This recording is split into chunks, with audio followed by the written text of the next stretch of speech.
G'day my friends, Marty Ware here from Marty's Garden, and I've been out collecting some breakfast. Well, this is actually going to be a part of lunch, and this is what I've been having for breakfast. This is actually a plant that is related to the pumpkin, and yes, it's just a little squash, the little button yellow squash, and I just take out that male stamen in there because I have a male and a female flower.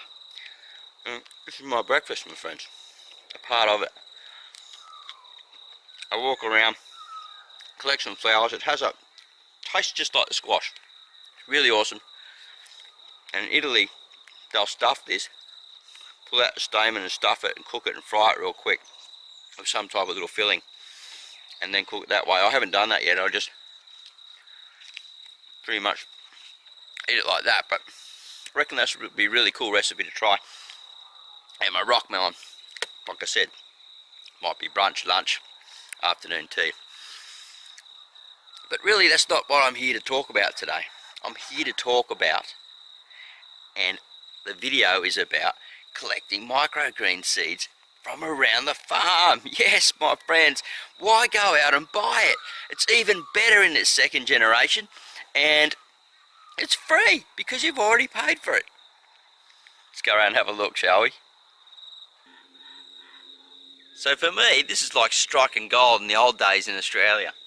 I've literally got thousands of seed on this lettuce head. Now, I'm not going to worry about ripping the whole thing up and disturbing the ecosystem. I'm just going to chop the top off like that, and then I'll just grab, you can see on here there's little white hairs. Well, that means they're not ready yet, but when they're dark brown and they've just gone all discoloured like that, they're pretty much ready to rock and roll.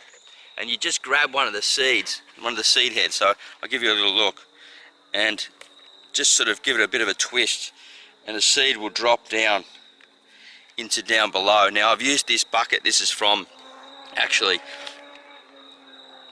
there's a bug in there, get out of there. So this is actually a salad spinner bucket, and so what I'm going to do is I'm just going to collect all of my different seeds in here, and then later on through the day I'll go through, because it'll take a little while to do.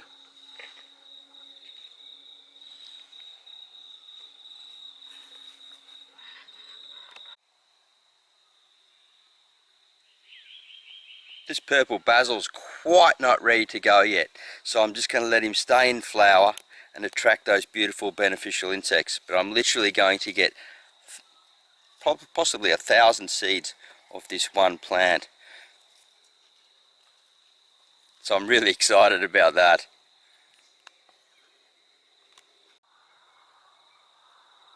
This is a sweet basil head, so she doesn't look real pretty once she starts going to seed. But each little pod there will hold about 4 to 6 seeds. Now, I've already snapped some off, so it's going to go into my bucket. I know which type of seed it is, and I'm going to collect it later. Now, there's plenty of here for me to collect, so I'm going to have a ton of new seed for next year for growing plants, and also for microgreens, because I'll be growing them in the greenhouse through the winter. Sweet basil will also self-sow very easily, so I'm happy to let a lot of this actually self-sow around the garden, so it just keeps on growing on. But I do love my microgreens, and I do like to have some control of my plant environment, but it's a mixed balance, and that's what I really enjoy about this style of gardening and farming that I'm doing.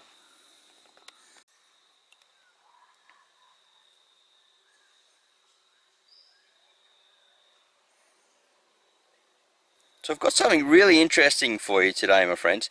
This is the cobbler's peg, and we call it the farmer's friend in Australia because it just sticks to you. It's a weed that grows everywhere, and it is a great bush food. Now, people have been using this as a sprout for years.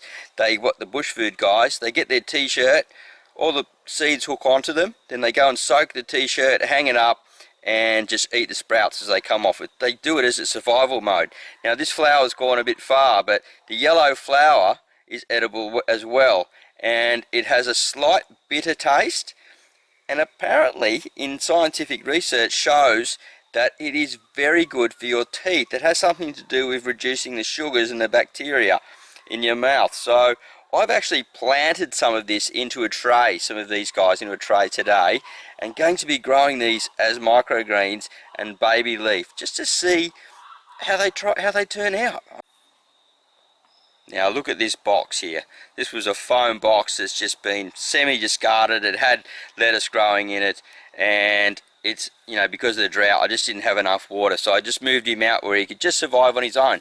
But I knew I would get seed, so I'm very happy about that. I'm going to be collecting the seed from this guy. Now they're pretty much ready to go.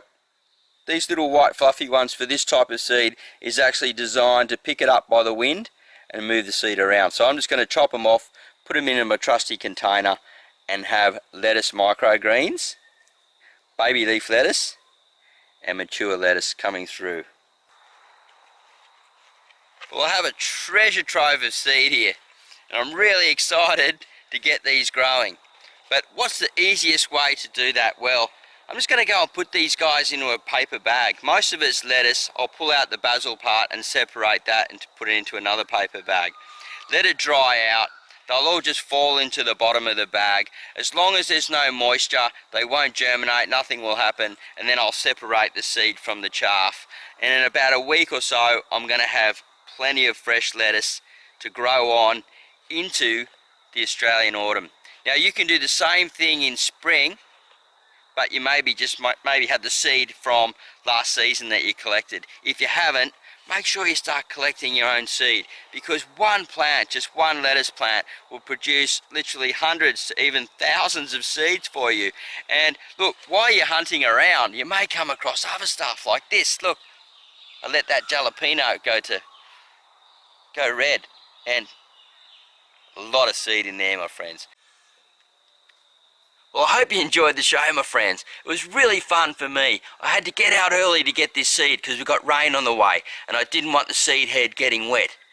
But if you want to keep learning about growing food fast, fresh food fast, in any type of landscape, and especially from the microgreen to the baby leaf to the mature plant, and put plenty of fresh food on your table for free, subscribe to Marty's Garden or head over to martysgarden.com.au.